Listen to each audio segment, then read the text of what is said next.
আমাদের শুভ মানসিকতা, শুভ বিচারে, শুভ কর্মে মানুষ সন্দেহ করেন, প্রশ্ন করেন, প্রমাণ চান, শুদ্ধতার পরীক্ষা দিতে বলেন। আর তখন নিশ্চিত রূপে কষ্ট হয়। আমরা ভাবি এটাই হলো জীবন। এত শুভ ভাবনা ভেবেও, শুভ কর্ম করেও মানুষ আমাদেরই সন্দেহ করেন। দুঃখ অবশ্যই হয়, কিন্তু দুঃখী হবার কোনো প্রয়োজন নেই। কেন নেই? কারণ যদি কেউ আপনাকে সন্দেহ করে, করতে দিন। সংসারে কি হয় তা দেখুন। এই সংসারে সোনার শুদ্ধতাকেই পরখ করা হয়, কয়লার কটুতাকে নয়। আপনি হলেন স্বর্ণ, তাই আপনার শুদ্ধতা অবশ্যই পরখ করা হবে। সেটা তো হবেই হবে। আপনি নিজেকে দুঃখী করবেন না। আপনার কর্ম শুধু একটাই, স্বর্ণর মতো উজ্জ্বল থাকা। এই সংসার আপনার ভাবনা, চিন্তা, কর্ম এবং শুদ্ধতার প্রমাণ পেতেই থাকবে। তাই আসুন আর আমার সাথে ভালোবেসে বলুন, রাধা রাধা। অনেক সময় এমন হয় যখন মানুষ আমাদের সত্যকে অস্বীকার করতে থাকেন আর মানুষের মিথ্যে কথাগুলিকে গ্রহণ করেন, তাও আবার অত্যন্ত সহজে। তখন আমাদের খুব দুঃখ হয়, বড়ই ক্রোধ হয় মানুষের এই মানসিকতা নিয়ে। কিন্তু এটা জানা অত্যন্ত গুরুত্বপূর্ণ যে এমন কেন হয়। কারণটা কি আপনি? আপনারই কি কোনো দোষ রয়েছে? কখনোই নয়। কারণ হলো এটা যে এই যে সত্য, এই সত্যের মূল্য অত্যন্ত অধিক। এতটাই অধিক যে অনেক সময় অনেক ধনী ব্যক্তিও এর মূল্য মেটাতে পারেন না। সেখানেই যদি মিথ্যের কথা বলি, তাহলে এর মূল্য অত্যন্ত কম। অত্যন্ত সহজেই মিথ্যে সবার মধ্যে বিক্রি হয়।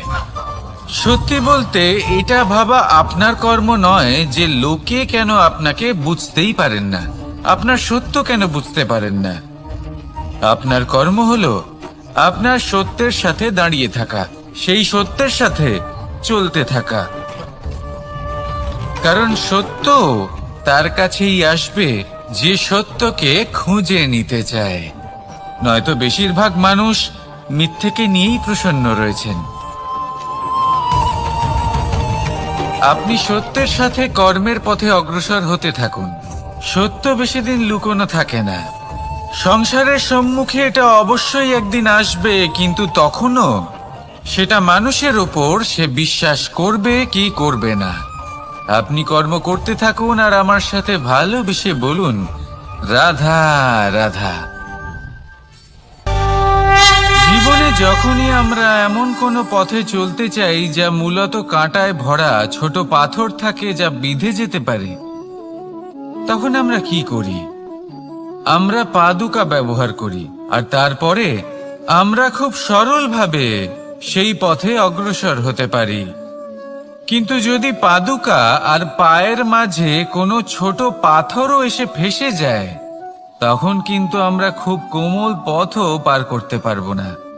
কিছু বুঝলেন আপনারা? এর সারমর্ম হলো এটাই যে আমরা বাইরের যুদ্ধ জয় করতে পারি, সেখানে সফল হতে পারি, কিন্তু তার থেকেও অনেক বেশি গুরুত্বপূর্ণ আর অনেক বেশি কঠিন অন্তরের যুদ্ধ হয়। অন্তরের সমস্যাগুলি হয় লোভ, মোহ, ক্রোধ, লালসা, ভয়। যদি এইগুলি আপনার মধ্যে থাকে, তাহলে আপনি সংসারের যে কোনো স্তরে পৌঁছতে পারেন, অনেক বড় বড় যুদ্ধ জয় করতে পারেন, কিন্তু আপনি সন্তুষ্টি পাবেন না। তাই সর্বপ্রথম নিজেকে শুধরে নিন, তারপরে এই সংসারকে জয় করুন। তবে তার আগে আমার সাথে ভালোবেসে বলুন, রাধা রাধা। কখনো কখনো আমরা কোনো কাজ আরম্ভ করার বিষয়ে ভাবি, তারপর আরো ভাবি, তারপর আরো ভাবি, আর ভাবতেই থাকি। দেখুন, এটা কোনো অন্যায় নয় যে আমরা কোনো কাজ আরম্ভ করার পূর্বে তার বিষয়ে ভাবনা চিন্তা করছি, সেটা বোঝার চেষ্টা করছি, ঠিক আছে, কিন্তু সম্পূর্ণ সময় এই চিন্তায় ব্যর্থ করা উচিত নয়। যদি আপনি বেশি সময় লাগিয়ে ফেলেন, তাহলে সময় আপনার ওপর অবশ্যই রুষ্ট হবে। আর কেনই বা হবে না? আপনি সময় নষ্ট করছেন, আর সেটা উচিত নয়। দেখুন, নিশ্চিতভাবে ভাবনা চিন্তা করুন, বিবেচনা করুন, পূর্ণরূপে করুন, কিন্তু এটাও মনে রাখবেন যে উচিত সময়ের মধ্যে আপনাকে কর্ম আরম্ভ করতেই হবে। যদি ভাবতেই থাকেন, তাহলে কর্ম আরম্ভ করতে পারবেন না। আর এই সময় অত্যন্ত বলশালী। যদি একে সম্মান করেন, তাহলে তা আপনার সাথে থাকবে, আর যদি না করেন, তাহলে থাকবে না। আসুন সময়কে সম্মান করুন, আর আমার সাথে ভালোবেসে বলুন, রাধা রাধা। আপনি কখনো ভেবে দেখেছেন কি সেই জিনিস যা আপনাকে সামনে এগোতে বাধা দিচ্ছে? ধরুন, আপনি কোনো পথ দিয়ে যাচ্ছেন, পা মুচকে গেলে তা আপনাকে সামনে এগোতে বাধা দেয়। সেইভাবেই জীবনে ক্ষুদ্র চিন্তা আপনাকে সামনে এগোতে বাধা দেয়। দেখুন, যদি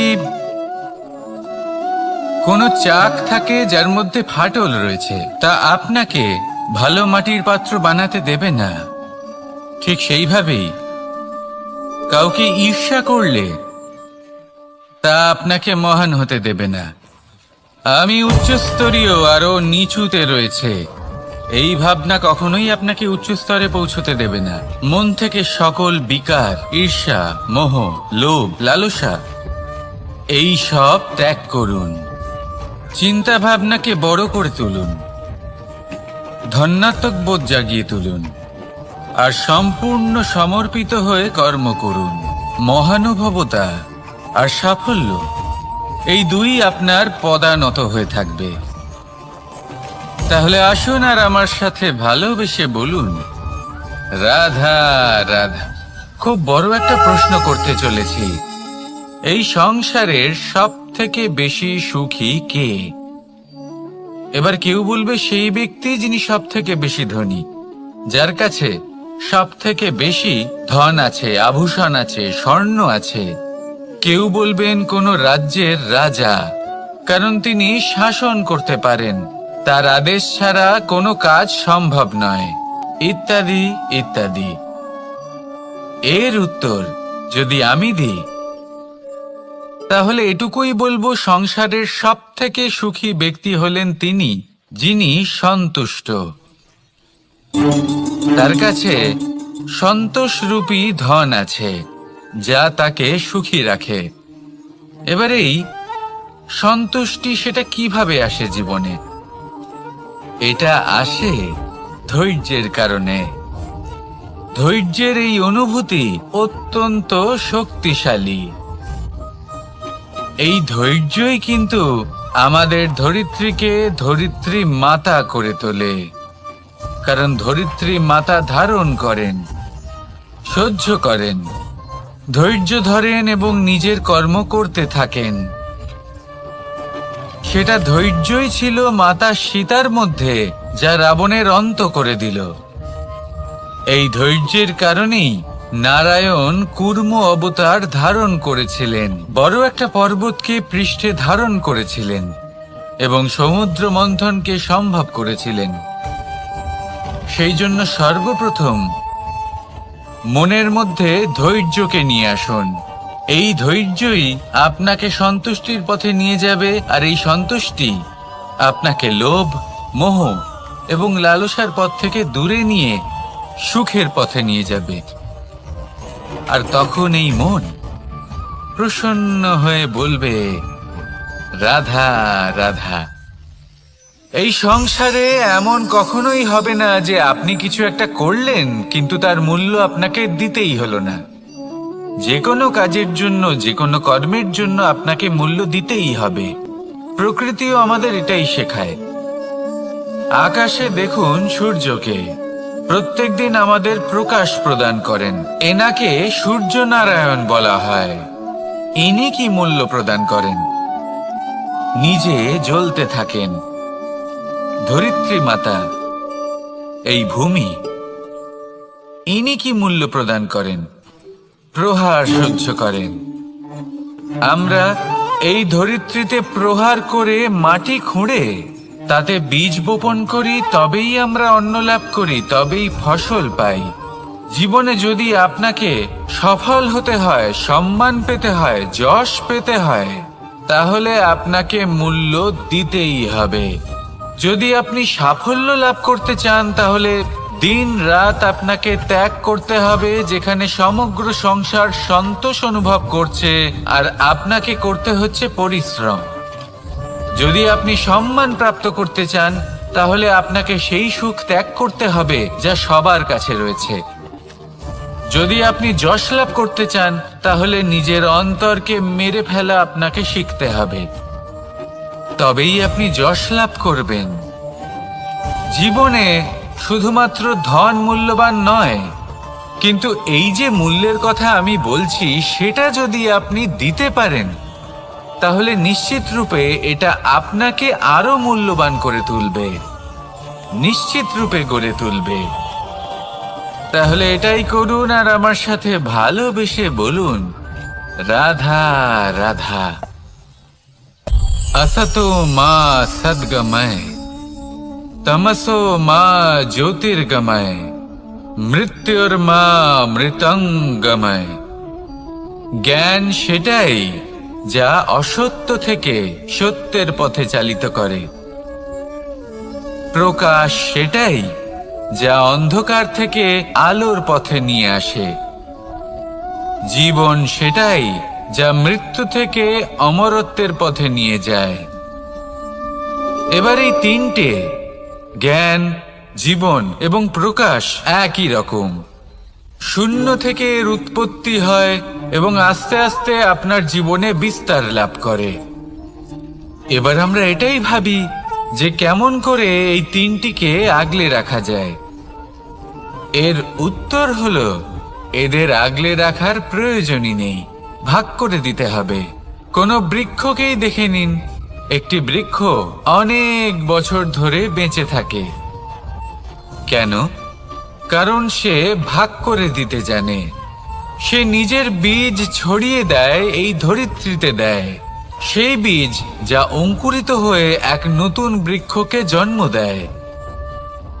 শুধু ছড়িয়ে দিয়ে একটি বৃক্ষ জীবন দান করতে পারে।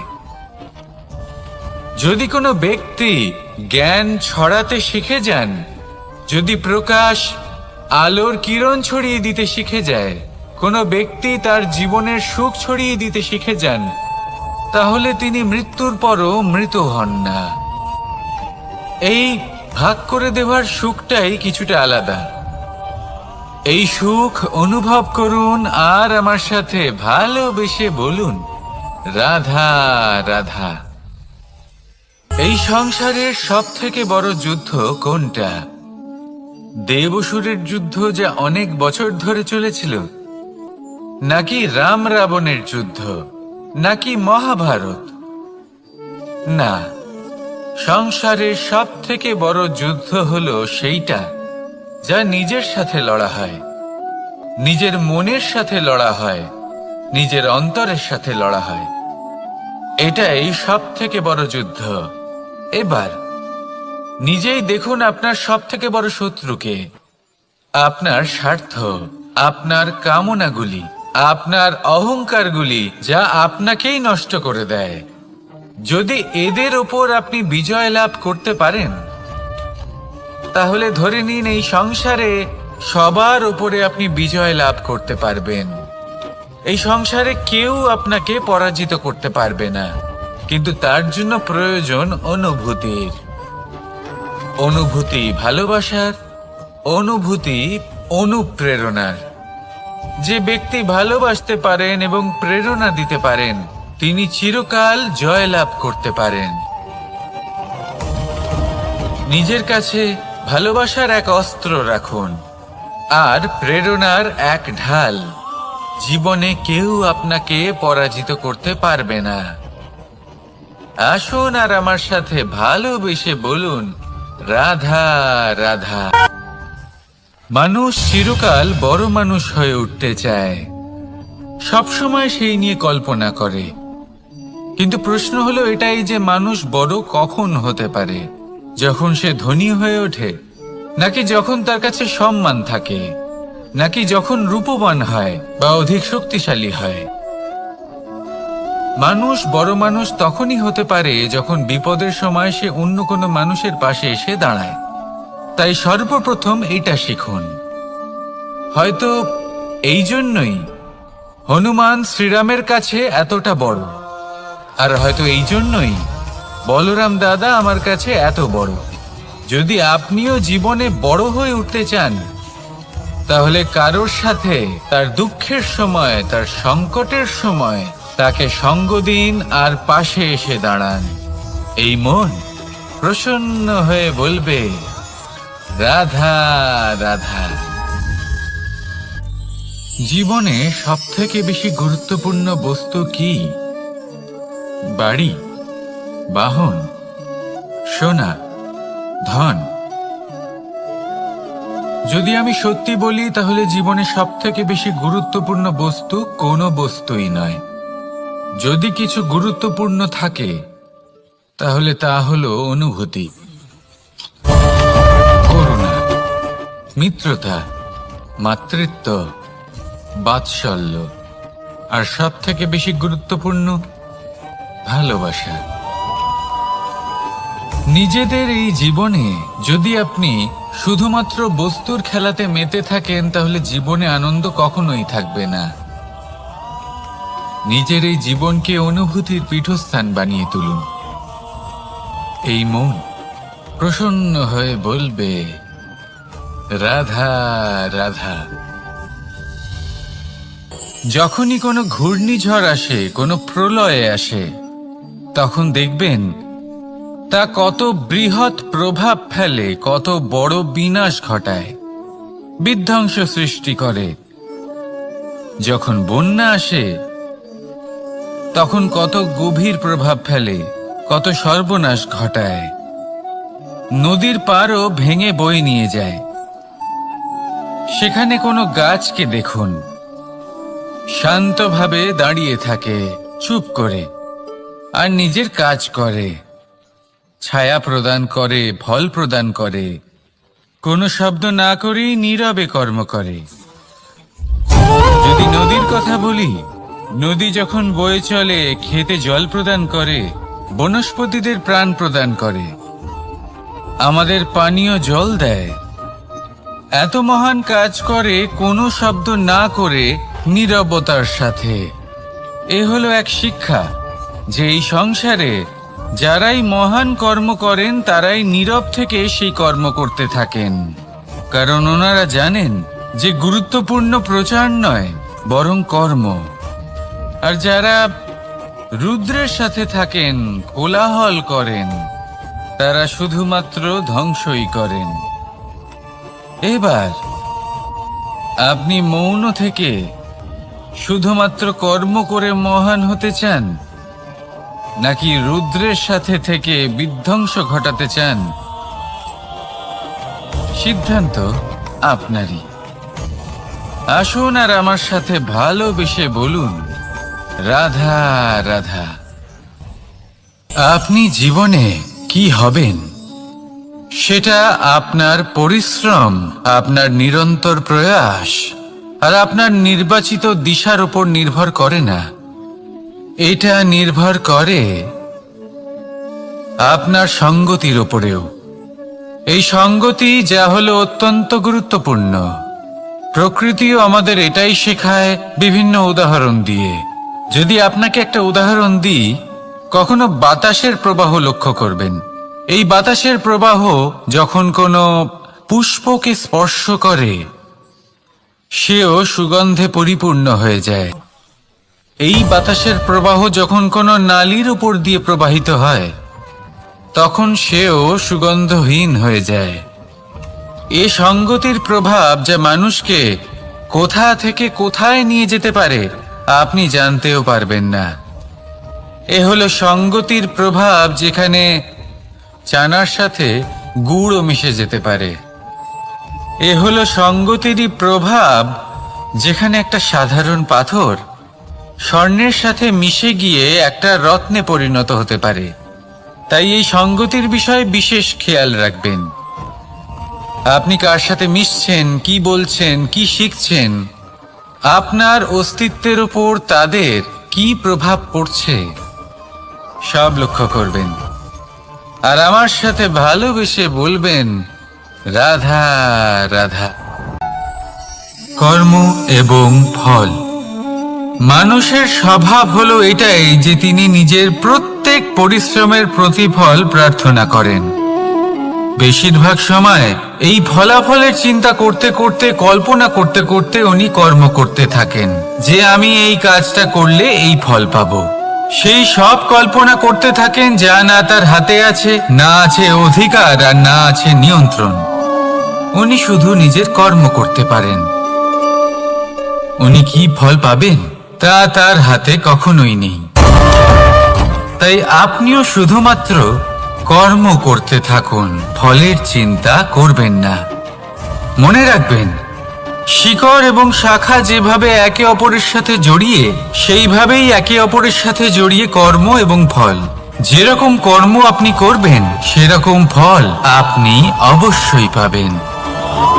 তাই এই ফলের আশায় কর্মের সময় কখনোই নষ্ট করবেন না, কারণ যে ব্যক্তি সময় নষ্ট করেন সময় সেই ব্যক্তিকে অবশ্যই নষ্ট করে দেয়। কর্ম করুন নিঃস্বার্থভাবে, ফলের চিন্তা করবেন না। আর আমার সাথে ভালোবেসে বলুন, রাধা রাধা। কর্ম এবং ফল। দেখতে গেলে এই সমস্ত ব্রহ্মাণ্ড এই দুইয়ের মাঝেই স্থির হয়ে আছে। মানুষজন কর্ম করেন ভালো ফল লাভের আশায়, আর ভালো ফল লাভের আশায় উনি এটাই ভুলে যান যে উনি যে কর্ম করছেন তা কি করছেন। আমি বলেছিলাম কর্ম করুন ফলের চিন্তা না করে, কিন্তু কি কর্ম করছেন সেই বিষয়ে ভাবাটাও অত্যন্ত আবশ্যক। নয়তো অনেক সময় আমরা এমন কর্ম করে ফেলি যা না চাইতেও বিষে পরিণত হয়, যা হয়েছে দুঃশাসনের সাথে, দুর্যোধনের সাথে, গুরু দ্রোণের সাথে। একজনের মানসিকতা উচিত ছিল না, একজনের বিবেক উচিত ছিল না, আরেকজন যে পক্ষ নির্বাচন করেছিলেন সেই পক্ষ উচিত ছিল না। আর যা কিছু ওনাদের সাথে হলো, আপনার, আমার, আমাদের সকলের সাথে তা হতে পারে। আমি বলেছিলাম কর্ম করুন, ফলের চিন্তা করবেন না, কিন্তু এই কর্মের বিষয়ে বিচার করে দেখাটাও ততটাই আবশ্যক। দেখুন, কর্ম করার উচিত প্রক্রিয়া ফলের চিন্তা না করা, কিন্তু যদি আপনার কর্ম শুভ হয় তাহলে তার ফলও নিয়তি আপনাকেই দেবে। সর্বদা কর্ম করার সময় এটা ভাবুন যে আপনার এই কর্ম এই সংসারকে, এই সমাজকে, আপনার পরিবারকে, আপনার আশেপাশের মানুষজনকে কোন দিশায় নিয়ে যাবে। যদি এটা সবার জন্য মঙ্গলময় হয় তাহলে কর্ম করতে থাকুন। আর হ্যাঁ, নিশ্চিত রূপে ফলের চিন্তা করবেন না। আসুন আমার সাথে ভালোবেসে বলুন, রাধা রাধা। বটবৃক্ষের বীজ সর্ষের দানার থেকেও ছোট হয়, কিন্তু যখন তা নিজের রূপ ধারণ করে তখন তা বিশাল বৃক্ষের আকার ধারণ করে, যা সহস্র বছর ধরে বেঁচে থাকে, ছায়া প্রদান করে, পাখিদের আশ্রয় প্রদান করে, আর দেয় পথচারীদের বিশ্রাম করার স্থান। কেন? কারণ সেই ছোট বীজ তা মাটির ভেতরে গিয়ে নিজের খোলস ত্যাগ করে। অন্ধকারে থাকে সে, যতই আলো আসুক না কেন, যতই বর্ষা আসুক না কেন, সব সহ্য করে। আর তারপরে একটা চারা গাছ অঙ্কুরিত হয়, তারপর ধীর গতিতে একটা বিশাল বৃক্ষতে পরিণত হয়। দেখুন, জীবনে কঠিন সময় আসে, এই জন্য নয় যে আপনি হার মেনে নেবেন, এই জন্য আসে যাতে আপনি ভবিষ্যৎ নির্মাণের জন্য নিজেকে তৈরি করতে পারেন। যদি কঠিন সময়ে আপনি ওই বীজের মতো দৃঢ় হয়ে থাকতে পারেন, তাহলে আপনিও একদিন সেই বিশাল বৃক্ষের মতো নিজের অস্তিত্ব গড়ে তুলতে পারবেন, যা সহস্র বছর পর্যন্ত মনে রাখা হবে। আসুন আমার সাথে ভালোবেসে বলুন, রাধা রাধা।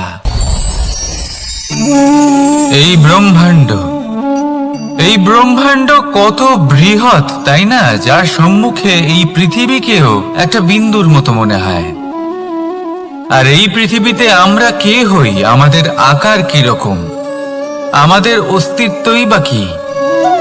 যখন আমরা এভাবে ভাবি তখন মনে হয় আমরা কিছুই নই।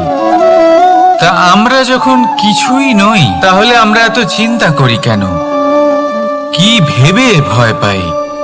কাকেই বা এত ভয় পাই? কে আমাদের মারতে পারে আর কেই বা আমাদের জন্ম দেবে? আত্মার আসলে না কখনো জন্ম হয় আর না কখনো মৃত্যু। আত্মা শুধুই শরীর বদল করে। আপনি, আমি, আমরা সকলে এই শরীর নয়, আমরা হলাম আত্মা, যা হলো পরম আত্মার পরম অঙ্গ। সেই জন্য মনে রাখবেন, বাইরের কোথাও দেখবেন না, নিজের অন্তরের গভীরে গিয়ে দেখুন, আত্মাকে উপলব্ধি করতে শিখুন। ক্লেশ, ভয়, চিন্তা, এই সব কিছুর থেকে নিজেকে দূরে রাখুন, তাহলেই উপলব্ধি করতে পারবেন পরমাত্মা কে। তাহলে আসুন আমার সাথে ভালোবেসে বলুন, রাধা রাধা। পরিবর্তন এই সংসারের শাশ্বত নিয়ম। কোন রাজা নেই যিনি চিরকাল রাজা থাকেন, কোন ধনী ব্যক্তি নেই যিনি চিরকাল ধনী থাকবেন। এই সংসারে সূর্যের স্থান নেওয়ার জন্য চন্দ্রিমার আগমন ঘটে। কোন স্থান যাকে পতিত বলা হয়েছিল, সেখানে মহল তৈরি হয়েছে। কোন স্থান যাকে আজ মলিন বলা হয়েছে, কাল সেখানে মন্দিরও স্থাপন হতে পারে। কোন ঋতু চিরকালের জন্য থাকে না, কখনো সময় চিরকাল একরকম থাকে না। আজ যা আপনার কাছে রয়েছে, কাল অন্য কারোর ছিল। আজ যে আপনার কাছে রয়েছে, কাল তা অন্য কারোর কাছে চলে যাবে। আপনার সাথে কিছু থাকলে তা হলো আপনার কর্ম, কিন্তু সেই কর্মের পরিণামও আপনার নয়। আপনি শুধু কর্ম করুন, বাকি সবকিছুই পরিবর্তনশীল। কিন্তু সেই পরিবর্তনকে দেখে ভয় পাওয়ার প্রয়োজন নেই, তাকে স্বাগত জানান। যদি আপনি হাসি মুখে সেই পরিবর্তনকে স্বাগত জানান, তাহলে এই পরিবর্তনও হাসি মুখে আপনার সাথে থাকবে। আসুন আমার সাথে ভালোবেসে বলুন, রাধা রাধা। সঞ্চয় মানুষের যখন থেকে বোধ বুদ্ধি হয়, সঞ্চয় করতে আরম্ভ করে দেন। সঞ্চয় করতে থাকেন ভোজনের, সঞ্চয় অর্থের, সঞ্চয় শক্তির। নিজের জন্য করেন, নিজের পরিবারের জন্য করেন, নিজের স্ত্রীর জন্য করেন, সন্তানের জন্য করেন, সন্তানের সন্তানের জন্য সঞ্চয় করেন। সঞ্চয় করার জন্য ওনার কাছে অনেক কারণ রয়েছে, কারণ উনি এটা ভাবেন যে এই সঞ্চিত শক্তির জন্য কেউ ওনার কোনো ক্ষতি করতে পারবে না। মানুষ ভুলে যান একটা গুরুত্বপূর্ণ কথা, এই সত্য, উনি এই সংসারে খালি হাতেই এসেছিলেন, আর এখান থেকে ওনাকে খালি হাতেই যেতে হবে। যা এখানকার তা এখানেই থেকে যাবে। আর যদি কিছু ওনার সাথে যায়, তা হলো ওনার কর্ম, আর কিচ্ছু নয়। তাই যদি কিছু অর্জন করতে চান, তাহলে শুভ কর্ম অর্জন করুন, আত্মশক্তি অর্জন করুন, কারণ পরলোকে এটাই হবে আপনার সম্পত্তি। তাহলে কি এটা আপনি অর্জন করতে চান না? আসুন আর আমার সাথে ভালোবেসে বলুন, রাধা রাধা। সদিচ্ছা। দেখতে গেলে 3 অক্ষরে তৈরি এই শব্দ, কিন্তু সমস্ত ত্রিলোক তার উপরেই আধারিত। আপনি এই সংসারে এসেছেন, তখন অবশ্যই শ্বাস নেবেন, কিন্তু তার বদলে আপনাকে কিছু তো দিতেই হবে। আপনার উপর নির্ভর করছে আপনি কি দেবেন। কি দেবেন এই সংসারকে, এই সমাজকে, নিজের পরিবারকে, আর তার বদলে কি নেবেন? যশ নাকি অপযশ? দেখুন, এক ছিল রাবণ, যে কিনা সমুদ্র পার করল সীতাকে অপহরণ করার জন্য, আর এক ছিলেন রামচন্দ্র, যিনি সমুদ্র পার করেছিলেন, সেতু বানিয়ে গিয়েছিলেন সীতাকে ফিরিয়ে নিয়ে আসার জন্য। দুজনেই সমুদ্র পার করেছিলেন, শুধু পার্থক্য ছিল সদিচ্ছাকে বোঝার লক্ষ্যের। অনেক মানুষের যাত্রা একরকম হতেই পারে, কিন্তু আনন্দ তখনই লাভ করবেন যখন লক্ষ্য শুভ হবে, মহান হবে। এই লক্ষ্য দিয়ে এই সংসারের কল্যাণ হবে এবং মানুষের সম্মান হবে। যদি আপনার সংকল্প উচিত হয়, তাহলে আপনার লক্ষ্য উচিতই হবে, নয়তো শুধুমাত্র বিনাশ হবে। আর উচিত এটাই হবে যে বিনাশের হাত থেকে যেন নিজেকে বাঁচানো যায়, কি বলেন? তাই জীবনে যে লক্ষ্য স্থির করছেন, মনে রাখবেন তা যেন শুভ লক্ষ্য হয়। যদি এরকম হয়, তাহলে আপনার যাত্রা, আপনার জীবন দুটোই শুভময় হবে। আসুন আর আমার সাথে ভালোবেসে বলুন, রাধা রাধা। সুরক্ষা। এই সুরক্ষা আসলে কি? এটা কি কোনো কবচ, নাকি কোনো সীমা? এই সুরক্ষা আসলে অন্য কিছু। আমাদের মাতা পিতা, আমাদের প্রিয়জন, আমাদের বন্ধু, এই সমাজ, আমাদের শুভাকাঙ্ক্ষী, আমাদের আত্মীয়, এনারা সবাই আমাদের জীবনে কোনো না কোনো ভাবে সুরক্ষা দিয়ে থাকেন, একটা কবচ দিয়ে থাকেন কোনো না কোনো রূপে। কিন্তু দেখতে গেলে আমাদের পরাক্রমের পথে, আমাদের বীরত্বের পথে, আমাদের সাহসের পথে এই সুরক্ষাই সব থেকে বড় বাধা হয়ে দাঁড়ায়। একবার ভেবে দেখুন, যদি আপনি কোনো সুরক্ষাই না পান, বা যদি আপনি এই সুরক্ষা ভেঙে বাইরে আসতে পারেন, তাহলে আপনার বীরত্ব চরম সীমায় পৌঁছে যায়। কেন? কারণ তখন আপনি জানেন যে এই সংসারের সম্মুখীন আমাদের নিজেদেরই হতে হবে। আপনি বুঝে যান যে শত্রুর সম্মুখীন এবার নিজের বলের দ্বারা, নিজের পরাক্রমের দ্বারা, নিজের সাহসের দ্বারা করতে হবে। আর তখন আমাদের মনের মধ্যে এই শক্তি জাগ্রত হয়। এই শক্তি অন্তরেই বসবাস করে, শুধু এটা চিনে নিতে হবে, একে জাগ্রত করতে হবে। আর এটা সুরক্ষা ভেঙে যাওয়ার পরেই সম্ভব হয়। আর যারা নিজের শক্তি সম্পর্কে জানেন,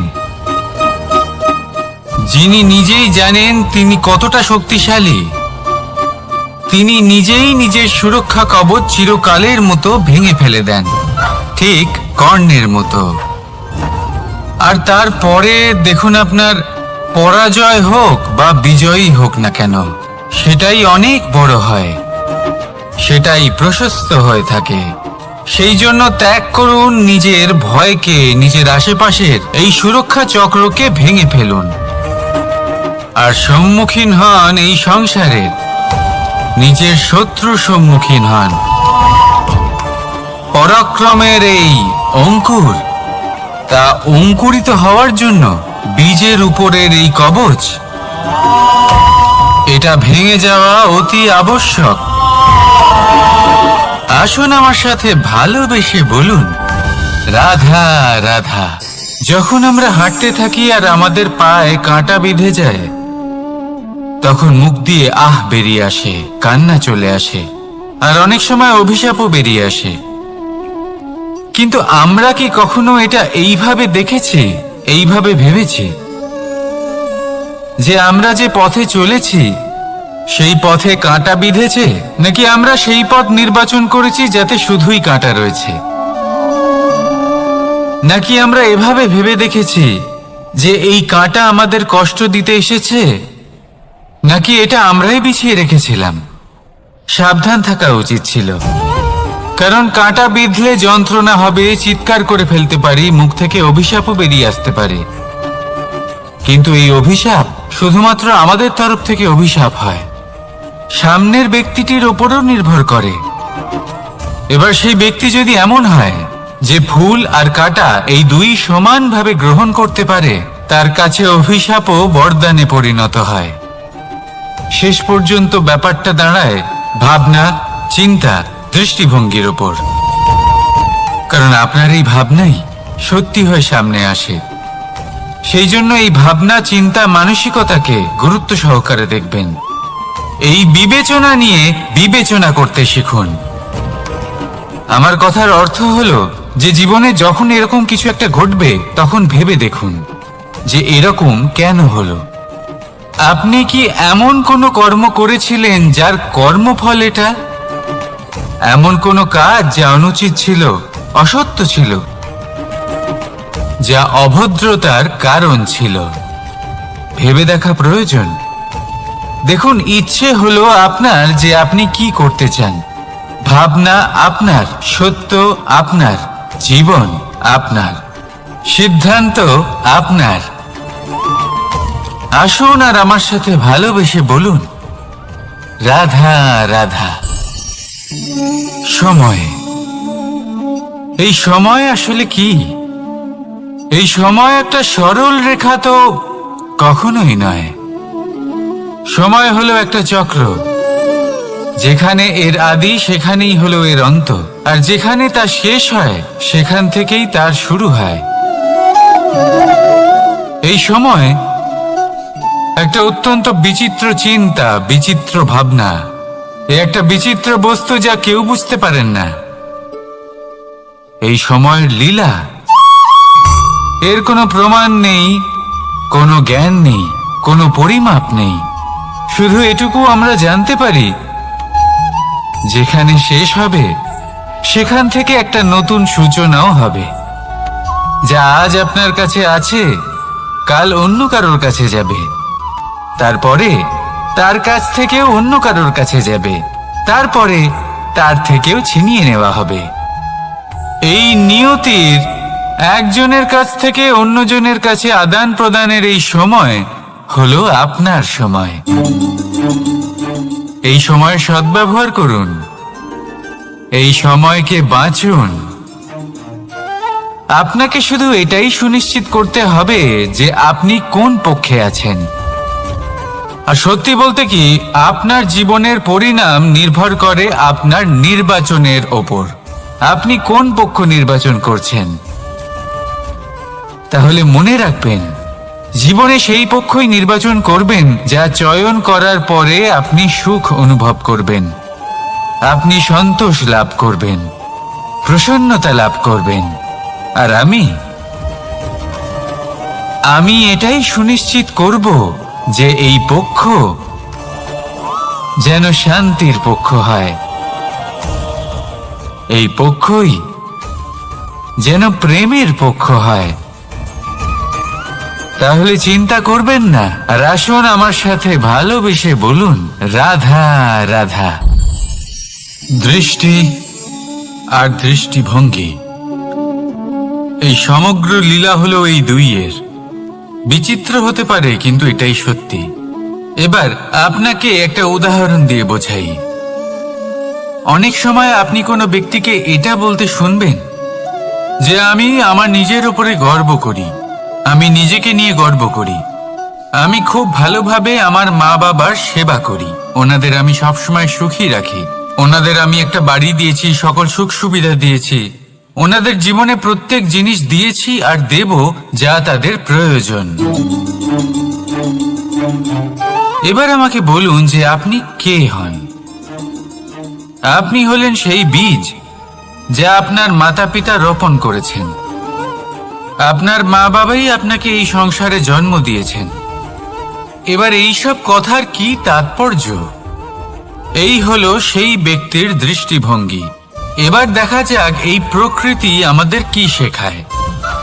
কখনো কোনো গাছকে দেখবেন, যখন সেই গাছে ফল আসে, সে মালিকে এটা বলে না যে দেখো আমি তোমাকে ফল খেতে দিচ্ছি। সেই বৃক্ষ এটা বলে না যে দেখো আমি তোমায় আহার করতে দিচ্ছি, কারণ ও জানে যে এটা হলো সেই মালির পরিশ্রম, এটা হলো তারই কর্মের ফল, আর এটা তারই পাওয়া উচিত। সে বলে যে তোমার জিনিস তোমাকেই অর্পণ করলাম, এ আমার জিনিস নয়। ও জানে সেই মালির গুরুত্ব আসলে কি, এটা হলো তার দৃষ্টিভঙ্গি। সেই জন্য আপনি জীবনে কোন ব্যক্তির মধ্যে, কোন পশু পাখির মধ্যে, কোন প্রাণীর মধ্যে, কোন পরিস্থিতিতে, কোন আবেগের মুহূর্তে কি দেখতে পাচ্ছেন, সেটা আপনার দৃষ্টিভঙ্গির উপরে নির্ভর করছে। তাই নিজের মনে ধনাত্মক ভাব জাগ্রত করুন, শুভ চিন্তা নিয়ে আসুন। এই ভাবনাই সত্য হয়ে সামনে আসবে। এই দৃষ্টিভঙ্গি এমন হয়ে যাবে যে আপনার জীবনে সবকিছুই শুভ হবে। তাহলে আসুন আর আমার সাথে ভালোবেসে বলুন, রাধা রাধা।